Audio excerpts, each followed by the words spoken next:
Hi and welcome. I'm Abbie. You are listening to Stories Lived, Stories Told, and here's what I know.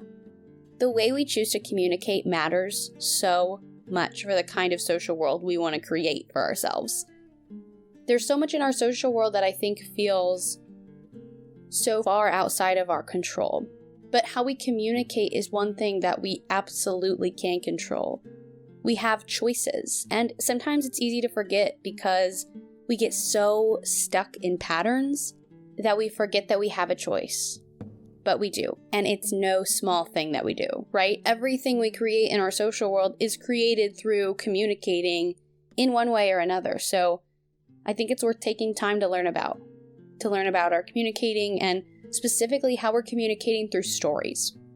The stories that shape us, the stories that we tell, the stories that we don't tell, the stories we've never heard before, and asking why about all of these things.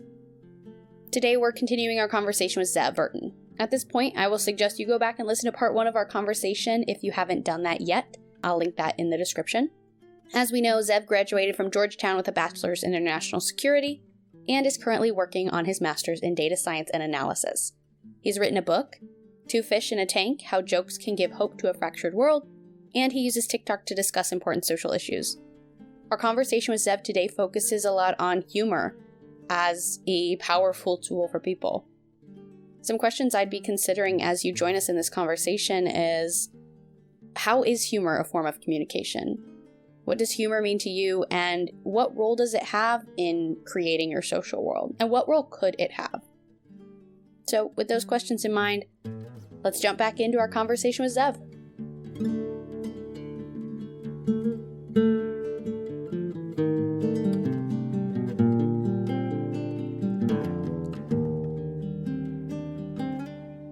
I remember on Twitter when there was a nuclear issue going on in China or Russia or North Korea, and World War III was kind of the trending thing. Like, we're headed towards World War III. That was one of the funniest days on Twitter I've ever seen. You wouldn't expect that, yeah. Because humor is also a coping mechanism. Sure. Like, not just in terms of personally, but societally. Mm-hmm. And yeah, like when that happened, absolutely hilarious. Mm-hmm. It was one of the funniest things in the world. Terrifying, but with terror also comes humor in a strange way, because you are subverting, as you talked about before, you're subverting the expectation that everyone's going to be like, oh my God, I'm going to get drafted.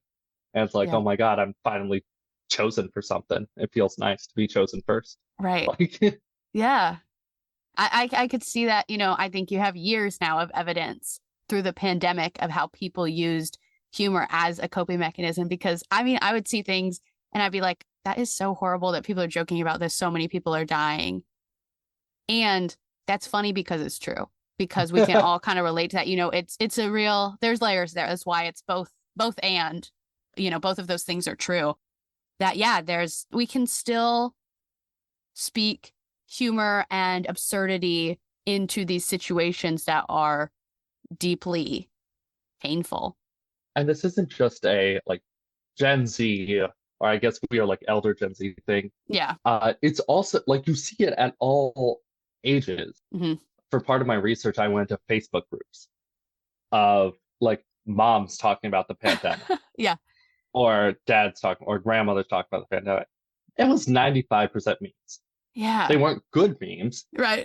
I didn't think they were funny, but they had like the little laughter reaction thing on Mm-hmm. Facebook. I think sometimes there's a thought process that, oh my God, Gen Z makes light of stuff so often. Like, right. No, everyone's always made light of stuff. Mm-hmm. Like that parody is historically something that parody and satire has been around since before, like since the Greeks, since the Romans. Yeah, way before Gen Z. I went back and looked at like caveman art, and there was parody there. Like it's just wild. Yeah, how long humans have used humor as a way to mock those in power, mock circumstances, or communicate.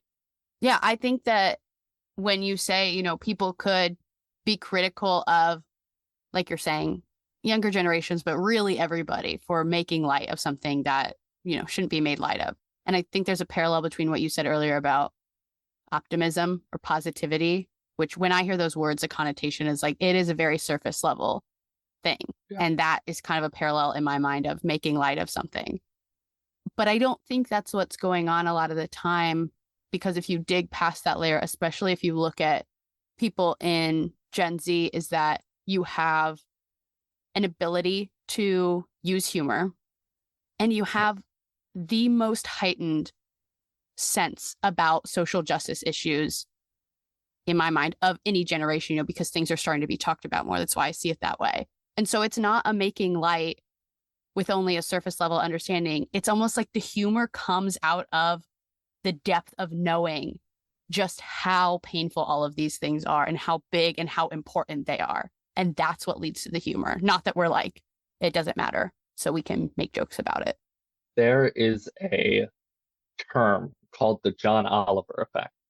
Okay. That goes exactly what you're talking about, where just by the nature of being on John Oliver, like having a topic discussed on John Oliver, you will see actual change happen. Interesting. Because more people during the height of John Oliver and Last Week Tonight watched that than the local news, than national news. There's a reason HBO's let it gone on for so long and even given it a ton of money to do that. Oh, yeah. Where you will see tangible changes that occur after something is aired. And I'm going to go out on a limb and say you can see those changes by looking at data, yes? Yes. Yeah. Whenever I'm looking at, especially at political-based data and FCC comments for net neutrality back in 2017 or so, not a lot of comments on there. So basically the FCC, whenever they are proposing a policy, they are legally required to open it for public comment. They don't have to take in, they don't have to care about the comments, but they have to at least allow the option of it. There weren't a lot of comments. Like, it was mostly advocacy groups. People are really into it for net neutrality, which is basically internet providers like providing the same service to everyone. That's a very simplified version, but on a base level. John Oliver did a segment on net neutrality. Comments increased exponentially and negatively, saying, no, this, like, they were trying to repeal net neutrality. And they were like, no, don't repeal this very good thing that happened. And, there was one quote I read by a writer on Last Week Tonight who I got to talking to. And he was like, yeah, humor is the vehicle that we get people on our show and people watching our show. You wouldn't watch any of the comedy late night shows. I'm talking mostly about like Last Week Tonight, a while back, when Jon Stewart was doing The Daily Show. People went to it for the humor and stayed for the message. Yeah. That's such a communication perspective too, because on a very basic level, people are like, okay, communicating, it's the content is what is the most important. And of course, yes, the content is important, but almost what's more important is the how. The how you communicate the what is what's so important. And it lines up with that language you're using of being a vehicle. What vehicle are you using to communicate? So humor is like one of those options. It becomes obvious to me why the how matters when using an example like what you're talking about, looking at any of the things that John Oliver has ever said. If he said it in the way he said it, which was probably with humor, versus if he had said it not in a humorous way, I would hit entirely differently. It would even have different meaning. And so that is so obvious to me of like, ding, ding, ding, duh, the how matters. And part of it is the juxtaposition there, because there's a point whenever someone who is transmitting something with humor where they get serious. That is very big part of it. Like, it is something you see all the time. And the juxtaposition you have between absurdity and seriousness draws the listener in. It may not feel as intentional as it is, but when writers write for a comedy show like that, they will actually mark where they want to get serious. They will say, we need to have a very big joke and then come down for that juxtaposition to occur. And then once the serious part is over, we got to bring it back up. Mm-hmm. It's very intentional. I think the idea that comedians are naturally funny is bullshit. Yeah. No, they're just very good at being intentional Mm-hmm. and communicating ideas. Yeah, and building jokes and understanding those layers of humor. That's neat. That's really neat. Like I talk to comedians all the time, both in the DC circuit, just through TikTok, and you talk to these people, no one's really that funny. Like they Right. just know it works. Yeah. And there's always the thing like, oh, tell me a joke. No, Right. Right. It doesn't work like that. no, Mhm. because comedians will do the same. It takes 2.5 years to build a 60-minute Netflix special. Like it takes a long time to get every word, every movement, every breath, every pause in particular down. Well, tell me about what you're doing on TikTok. Trying to do just that. I thought so. A lot of what I do on TikTok is an attempt to bring a comedic lens to political and global issues, particularly just due to my background, anti-Semitism and Judaism. Mm-hmm. And it's very much focused on the idea that if you can entertain people while teaching them, you are going to drive change a lot more than proselytizing or just saying that's anti-Semitic. And that is a theory of like communication changing minds that Yep. I don't know academically how that's been studied, what's that called, what's anything, but it's just kind of the vibe and idea I have that I know a lot of others have as well. Yeah, I mean, you're spot on. I mean, it's worked. Like, Yeah. I have built a fairly decent follower base because of it. Mm-hmm. I mean, it's fun. Like, Yeah. that's the other side of things. Like, I won't make a video that I won't want to watch myself. So it's fun to make. It's fun to write jokes. It's not fun to fail when they flop, but it's really fun when it works. Yeah. Where did your desire to start having these conversations on TikTok come from? So I was in DC on January 6th. I fully saw police go past my window. Mm. I fully saw all of that happening in real time between like the TV I was looking at and looking outside. Mm-hmm. There was a moment there where I was like, shit, this is what I studied. I know far too much about domestic terrorism and how that messaging works, especially with regards to social media. At the time, I had maybe 5,000 followers. That was just through like math and kind of shit posting content. And shit posting is an actual academic term now because Right. it was used in the paper. And I realized, oh my God, people don't understand. Like, it's not malicious. It's not intentional. Like, it's just not knowing. It's not knowing, hey, that flag's not good. Hey, these are the dog whistles that you see. And just trying to clarify that at some point. And then I started getting a lot of those dog whistles in my comments. I was like, oh shit, I unlocked Pandora's box here because now I'm getting called everything in my comments. Oh no. Let's respond to this. Yeah. Like let's make a few jokes about this. Yeah. And then also like getting banned from TikTok myself, getting stuff taken down. You got banned? Very briefly. It is not something a lot of people know because I was talking so much about anti-Semitism and actually like talking about swastikas and like being like, oh my God, here's a swastika in my comment. The algorithm, going back to like the data side of things, because I understand that. Yeah, it's the way you see everything. Is unable to discern context. So the way a lot of these algorithms work is, especially when it comes to image and video processing, is they will look at it frame by frame. They will say, is there anything bad here? Is there anything bad here? Is there anything bad here?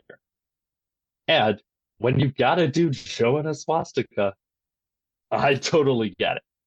100%. I'm like, you know what? I get it. I will avoid that. Or showing the Confederate flag. So I was lucky to have a person on TikTok that I could contact that I knew through some other stuff I had done and be like, hey, I don't know if you can do anything, but it'd be really nice if you got this back. And within like an hour, I was back. Well, good for you. Yes, I got super, super lucky because a lot of times that doesn't happen, especially when it comes to people in similar industries in politics. But then I started talking about all of that. Ended up answering a lot of questions. Ended up taking a break for a little bit because of the anti-Semitism I was facing. Came back with a vengeance, and now it's just like this fun thing I can do and educate people in a comedic way about anti-Semitism that comes across, about politics that comes across, about the Jewish view of politics a lot, because that's not exactly used often in our Christian Jesus-based government. Yeah, right.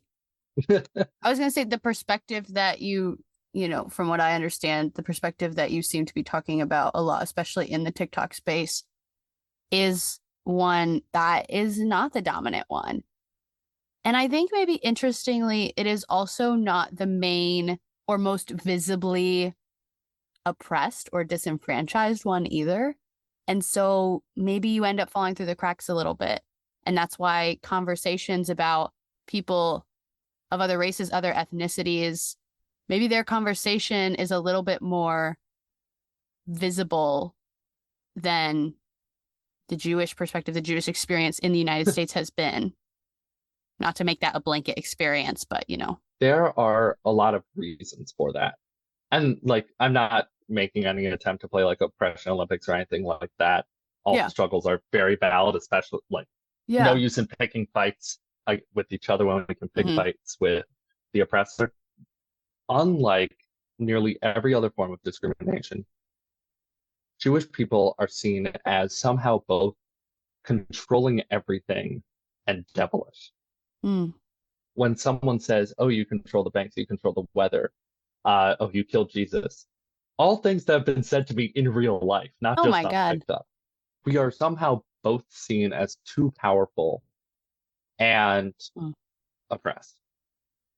As in, we are controlling the world through puppeteering. And it's very hard to talk about, that, because it is unlike most realms of oppression we see because of that. Because historically, the reason why we get tied to banking and money so much is because it was the only job we could get. No one wanted to be the tax collector. No one wanted to take money. So Jews were like, all right, we're going to do it. Only reason people say we control the media is because we weren't allowed in original communications and TVs and movie studios. So we went and set up Hollywood and we just did it better. So it's a very strange divide. Yeah. And part of that is something I'm trying to fight. And all I ask for is like consideration, especially with regards to religious liberty. There's a very strange thing there in the conversation where it appears as if there's a dichotomy, as if you're pro-religious liberty or you're like, fuck religion.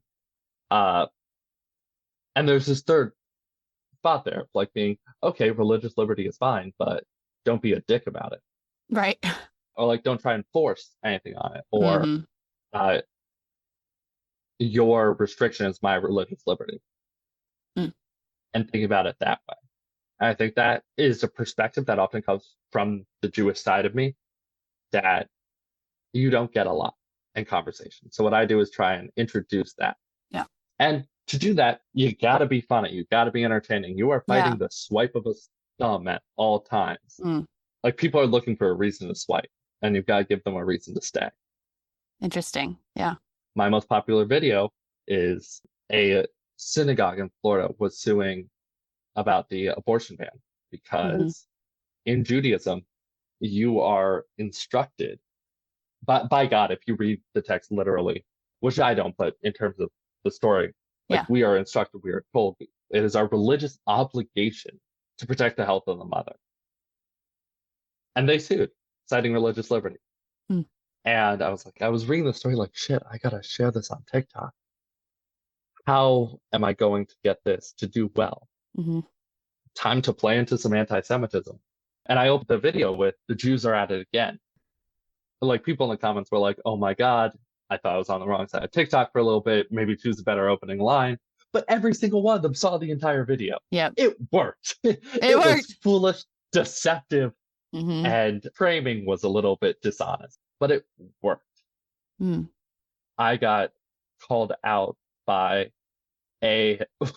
actually by a Jewish organization for a few of my TikToks because I employ a lot of the tropes that are used against Mm-hmm. Judaism as a way of subverting them, which is very intentional.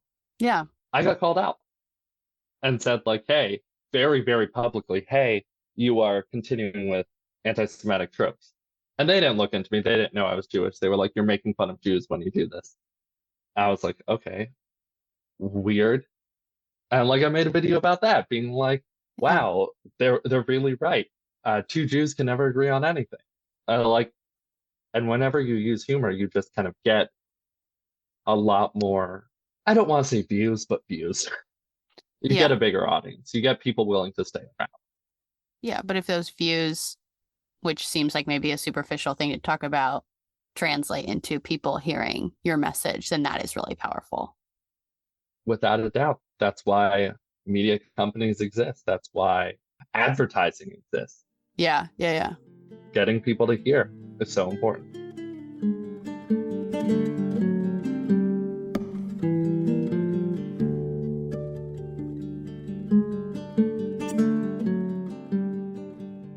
I feel like you've shed some light on the stories that are currently or have historically been told about Jewish people and the experience of Jewish people. And so I'm wondering just if you can frame it in terms of stories. What are the new kinds of stories that you are trying to share through your TikToks? Traditionally, the stories about Jews have been one of power, one of control, one of like having little horns, all the fun stuff. They are like kind of funny, the absurdism that people believe. Mm-hmm. I think part of it is reframing, hey, that's not us. And trying to be like, I understand there aren't a lot of Jews in the world. The only media people hear, the only stories people hear about Jews are often these wives' tales Mm-hmm. or some sort of anti-Semitic trope that people hear, whether it's through the media, whether it's implicit or explicit. Yeah. And I remember, like, I went to high school in Indiana.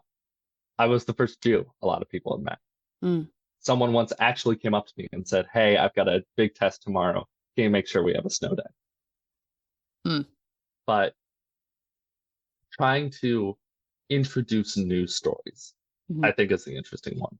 Yeah. To try and frame it in this realm of storytelling, because I think you're absolutely right. The idea of framing it within stories is the right way to do it, without Mm-hmm. a doubt. For me, it's not what kind of stories am I telling, because I don't have the privilege of choosing what specific stories I want to tell. Mm-hmm. Like, I'm just trying to tell a story. I'm trying to get people to listen to any story. Yeah, that's a good point. That's huge, probably, actually, because something, you know, in the podcast, in the theory that this is based in, is looking at stories and the stories that you live, the stories that you tell, and then in between all those, the stories that aren't heard, the stories that aren't told, the stories that are untellable, and a million other stories. And part of that comes not just from, oh, well, that's an untold story because that person chose not to say it, or that's an unheard story because of whatever reason. It's not just on a personal level, it's also the systemic level. And so societally, what stories have been privileged? And the answer is not the ones you're trying to tell. And so that's why it makes sense that in, I don't know, the early stages that you are in right now, in the current, you know, culture that we're in, it would be extreme to say that you're at a point of doing anything other than just trying to be heard, just trying to claim that space in a way. Especially when it comes to politics and stuff like that. Just because that's my focus, like what I say, I live in DC, you can't really get away from politics even if you try. Mm-hmm. And just trying like to have a seat at the table. And I understand I have privileges that come from, like, I'm a white male. I'm a 6'3" white male. DC politics was handmade for me. Mm-hmm. Having a seat at the table and being heard, like, I have so much going for me. I am already so much closer to the finish line than most people. Right. And if it's hard for me to do this, I cannot imagine how undeniably difficult it must be for someone dealing with much more visible differences, where you can't tell someone's religion by looking at them. You can tell if someone's white. You can tell Yeah. typically like what gender someone is. You can tell people are white, or at least white passing, or gender, or at least how Yeah. they're presenting. And it's almost more about that presentation, or, you know, what you think, because then certain privileges are afforded based off of how you're perceived, Yeah. even less than, you know, who you actually are, what identities you actually carry. But yeah. I am lucky because I've been able to build up a platform over some time. Mm-hmm. There are also a lot of people who don't have that platform. I was able to build it through some hard work, but also just luck, like luck of the algorithm. And I made a few videos not about activism or Judaism or communication at all. Part of it is doing what you can to build an audience. Well, in the way you talked about humor earlier is that it's not a fluke. It's all very strategic. And so even something like that is part of the strategy of claiming space and being heard. Without a doubt. I really appreciate all the insight of this conversation. I think you have a great perspective that is not one that, you know, I've experienced for myself. And so I think that's awesome. You are welcome in the data sphere whenever you choose to do it. Always learning. So what I want to end on, though, is, you know, maybe a little bit of a chance to summarize things that we've already touched on.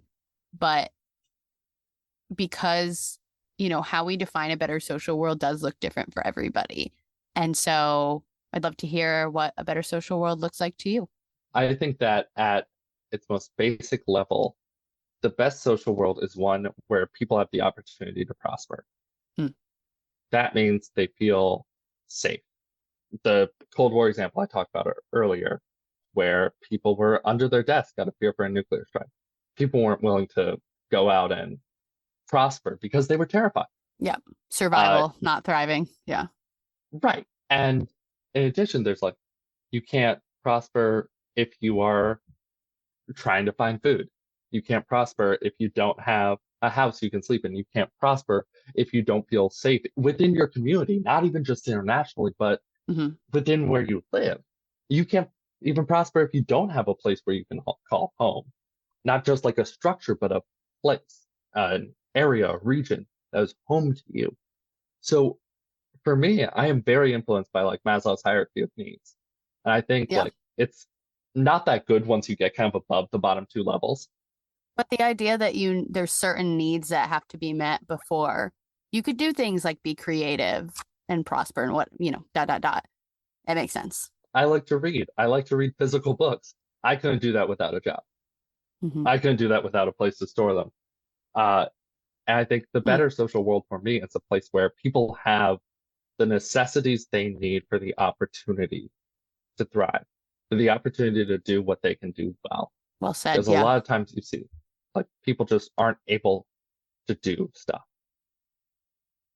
And we are missing out greatly in kind of a selfish manner as well. Like there's talents out there beyond our wildest dreams who can't showcase their talent because they have to worry about food on the table for their children. Yeah. We are missing out on so much because we continually forget that people are people. That's the big gripe I have with data is this focus on data and optimization and how can we get the best bang for our buck. It shouldn't be about that. It's how can we like create the most potential bang for our buck. But our system isn't set up that way. Yeah. In my eyes, a better social world is definitely one where people's humanity is maybe more of a driving force than something like profit, you know, where without human dignity, human rights is at the core of why we do what we do, to increase those, to strengthen those. And I think a part of better social world for me too is kind of what we were just talking about ending on, is a world where everybody's stories have the equal opportunity to be heard and to be validated. One of the things I think about is like the way that the experiences of men, and specifically the experiences of white men, are like normal or like default almost is the word, in that if a man is talking about his experience, it's easy for people to extrapolate and say, oh, that is a story about what it's like to be a human. If I tell a story, it's like, oh, well, that's what it's like. That's a story about what it's like to be a woman. Or maybe if you were telling a story, that's a story about what it's like to be a Jewish person. my story is just as much a human story, a story of the human experience as anybody else's, because there's so many different kind of ways of being human, facets of being human, of our identity, that it's all stories about what it means to be human. Just some have been valued over others. And so It's a Better Social World is one where all those stories get kind of the same platform to be heard and valued as human stories. There's a very great old College Humor video. I don't know if you remember College Humor or anything like that. But it basically is set up like a panel about like Willy Wonka type candy creators. Okay. They've got like this boring, bland white guy who's asked like, how much fun is it to get to live around candy and create new candies? And he's just like, yeah, I suppose it's really fun. It's a great opportunity to learn more about the confectionery industry.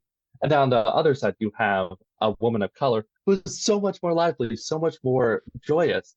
But the questions the reporters asked her are like, what is it like to be a woman of color in a traditionally male-dominated industry? Mm-hmm. How can you be the example? And what do you want to tell all the little women, confectioners of color out there? Yeah.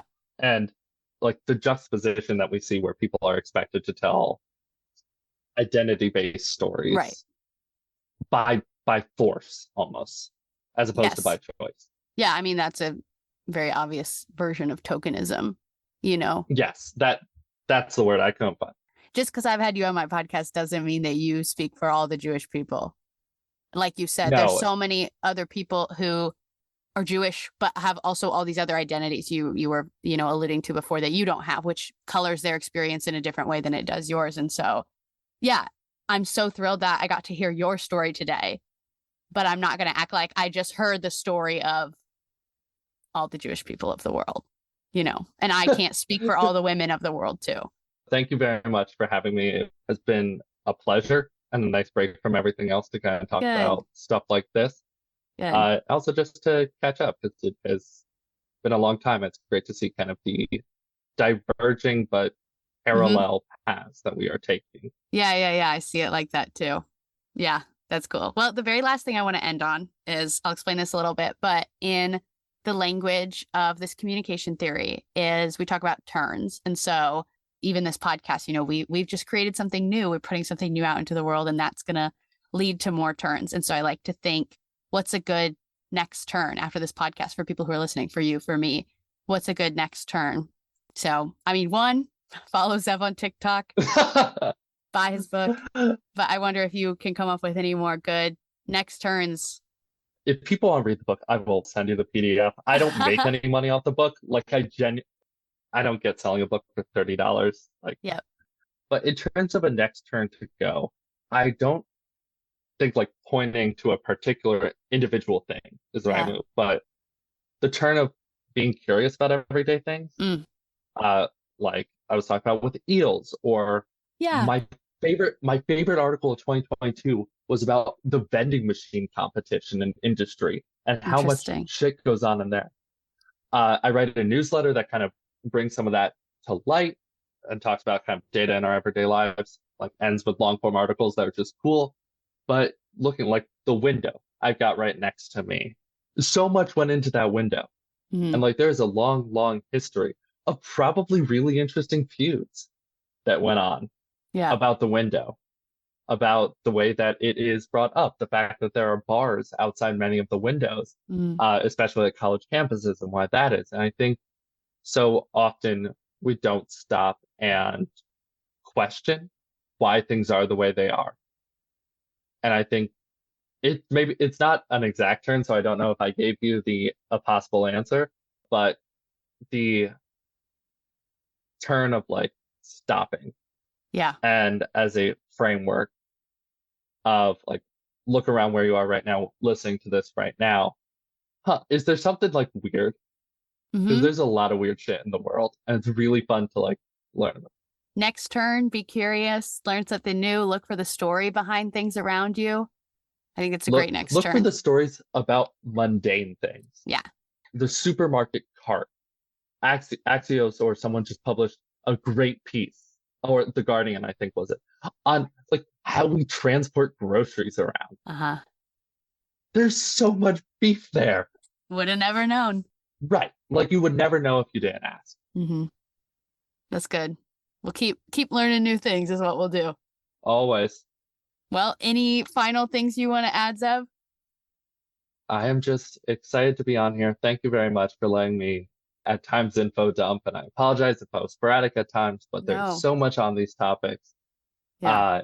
And I think it is remarkably difficult to, one, do what you do and like trying to figure out a way to compress all these topics. So I'm repeatedly impressed. And also, yeah, well, I feel like we could talk for hours more. So yeah, a lot more to be said. Yeah. Easily. But no, thank you very much for having me.